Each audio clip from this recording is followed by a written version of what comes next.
If you like this video, why not subscribe?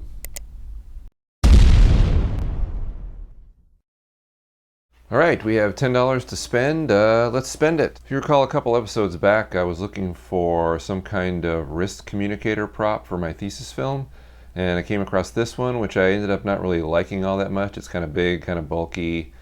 It was difficult to adjust, and it didn't really work out. There was this one also, which I found at Dollar Tree, which was a little bit better, but not exactly kind of what I was looking for. I wanted something a little bit nicer, different, fit the wrist better, all the above. And then I found this one recently on eBay. This design recently popped up. For those of you that know, the people wearing this are a couple of female collection agents, as mentioned in the script.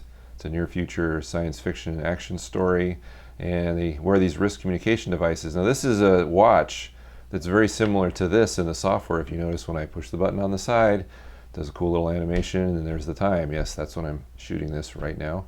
But the design is a lot sleeker. I kind of like how it's sort of, kind of indents right there, kind of goes in, just has a way better look. It's black, which will match their costumes. So that's what I think I'm going with, and I picked this up for about $7 on eBay. It was a little less. I'll leave a link below, of course, as I will for everything else mentioned in this episode. But I think I finally found the prop I was looking for after looking for a bunch of watches. But eBay is kind of like that. I mean, you get a lot of things you might not be able to find at your local store that are kind of unusual, and since they're probably made in China anyway, they're really, really cheap. So I think this will work really well. Of course, no one's going to be pushing this button in my movie to see that, oh, it's just a watch. But the design of it looks like it could kind of be anything worn, any kind of futuristic thing worn on your wrist. So I like this. $7. All right, next up was this kind of waterproof bag or rain bag that I found on eBay. Normally these would run for about $12.99, but I picked this up for $1. It was actually one of these things, and I'm not sure if you're aware sometimes that distributors of various products will do this, but they'll sell it for a buy it now. You can buy it for a flat price. Or sometimes they will also have bidding open for the same exact items. And if they're not that big of a high demand item, you can just bid once, whatever the opening bid is, and get it really cheap. I picked this up for $1, but the buy it nows were like $12 for this kind of halfway decent rain bag. This is actually made for my camera, the Sony NEX5N, and unfortunately it didn't quite really work out. I like this idea. I mean, originally I was thinking of using this underwater, but I probably shouldn't be, because it's I don't think it's going to be able to withstand being underwater. But it's got a decent design. I mean, it's got these tabs here that you can open, and it opens up like this, and then you put your camera inside the bag here with the lens sticking through here. But as you can probably guess, this doesn't really open that much, and so my camera with the kit lens here, because I would have to use it since it's autofocus, so that I would be able to focus underwater, since I wouldn't be able to turn the manual focus ring on my vintage lenses. But as you can see, this really isn't going to be able to fit too well. I think this bag is actually designed for the 16mm pancake lens for the Sony, which is something like $250, $200. I'm never going to buy it at that price. So unfortunately, I mean, this bag would be kind of ideal if I had that lens, because you can put your finger in here and activate the shutter, and you can activate all the controls. You can see the monitor, as you can imagine, because it's clear. You'd be able to see what you were shooting.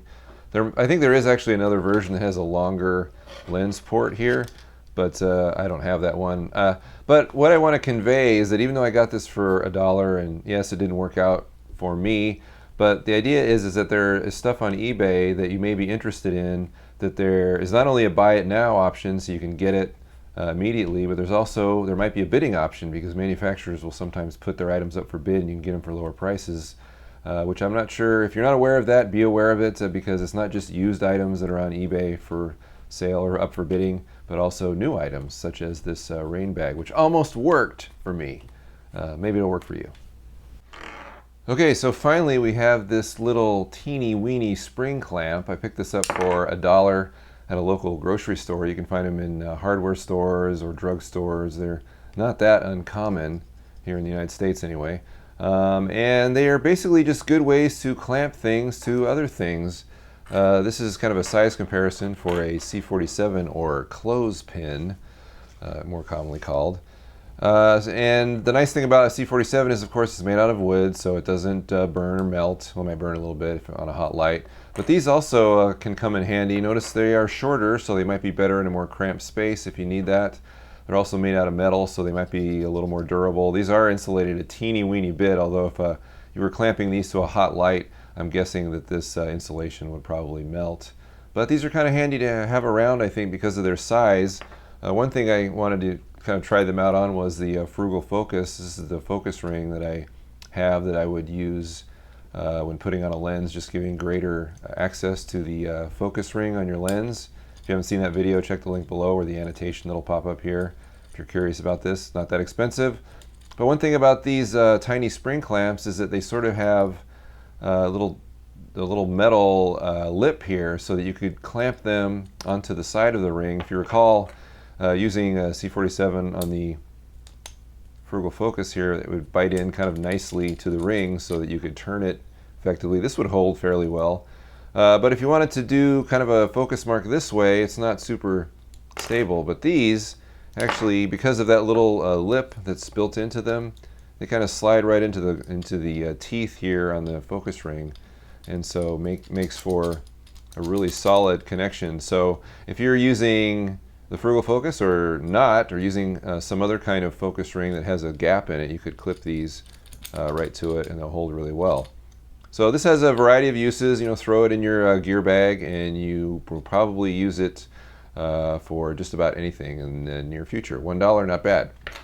Okay, so how do we do this week? Well, we've got the Sci-Fi wrist communicator here. That was $7 on eBay. We've got the rain bag for the NEX5N using the bidding option. I found it for $1 on eBay. Also good for other cameras if you happen to have one that's the same tiny mirrorless style. And we've also got the tiny spring clamp that I found at a local grocery store / hardware store for $1. That's a grand total of $9. We're under budget. We even have enough money left over to add another spring clamp. So there you go. That's the $10 budget. Happy hunting.